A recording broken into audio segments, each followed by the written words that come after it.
చూసుకుంటే తమిళనాడు రాజకీయాలు వేడిగా ఉన్నాయి. నిన్న రజనీకాంత్ గారు ప్రెస్ మీట్ పెట్టారు.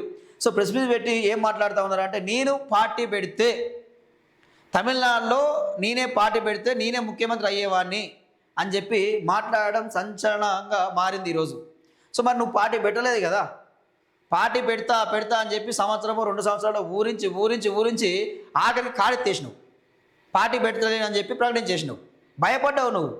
సో భయపడి ఈరోజు పార్టీ పెట్టలేదు. నేను పార్టీ పెడితే ముఖ్యమంత్రిని అయ్యేవాడిని, ఈ రాష్ట్రాన్ని పాలించేవాడిని అంటే ఎట్లా? సో ఇక ఇటీవల ఆయన స్టాలిన్ని కలిసి ఆయన పరామర్శించిండు.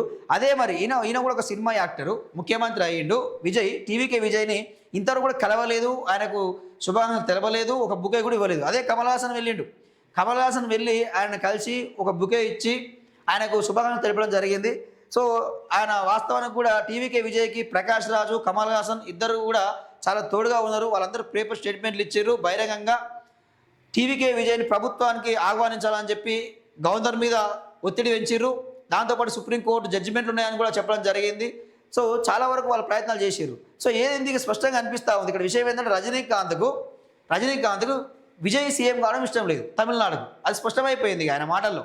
ఆయన ఏమంటుండో అంటే, చమత్కారంగా అన్నా నవ్వుకుంటా అన్నా కానీ నేను విజయ్ సీఎం అయితే నాకెందుకు అసూయ ఉంటుంది, కమల్ హాసన్ అయితే నాకు అసూయ ఉంటుంది అని చెప్పి ఆయన మాట్లాడాడు. సో ఇక్కడ విషయం ఏంటంటే, ఇక్కడ ఈ రజనీకాంత్ ఏం మాట్లాడుతూ ఉన్నాడంటే, నాతో సరిసమానమైన వ్యక్తి విజయ్ కాదు, నాతో సమానమైన వ్యక్తి కమల్ హాసను, నటనలో కానీ ఏజ్లో కానీ అని చెప్పి ఆయన మాటలు కొంత వ్యంగ్యంగా మాట్లాడడం జరిగింది. సో ఇక్కడ సమానమా గిమానమా కాదు, తమిళనాడు ప్రజల హృదయాలను గెలుచుకున్నాడు. తమిళనాడు ప్రజలు ఈరోజు టీవీకే విజయ్కి పట్టం కట్టారు. ఈరోజు ముఖ్యమంత్రి అయ్యిండు. సో నీవు జీర్ణించుకోలేకపోయినా, నీకు నచ్చకపోయినా ఈరోజు తమిళనాడు ముఖ్యమంత్రి టీవీకే విజయ్, అంతే ఇంకా. సో ఆయన సంచలనమైన నిర్ణయాలు కూడా తీసుకుంటా ఉన్నాడు. నిన్న మన సోషల్ మీడియాలో వైరల్ అవుతూ ఉంది. స్టీల్ టిఫిన్ బాక్స్లో తెచ్చుకొని సెక్రటేరియట్లో ఆయన అన్నం తింటుండు, భోజనం చేస్తుండు. సో ఎంతవరకు కూడా ఏ రాష్ట్ర ముఖ్యమంత్రి కూడా అట్లా చేయలే, ఆ విధంగా చేయలే. ఒక సాధారణ ఉద్యోగిలాగా ఆయన పనిచేస్తూ ఉన్నాడు ఈరోజు టీవీకే విజయ్. సో ఆయన ముందు ఏం నిర్ణయాలు తీసుకుంటాడు, ఎలా పరిపాలన చేస్తాడు ఏందనేది చూడాల్సిన అవసరం ఉంది. సో ఆయన పరిపాలన అనేది చాలా చర్చ అయితే జరుగుతూ ఉంది.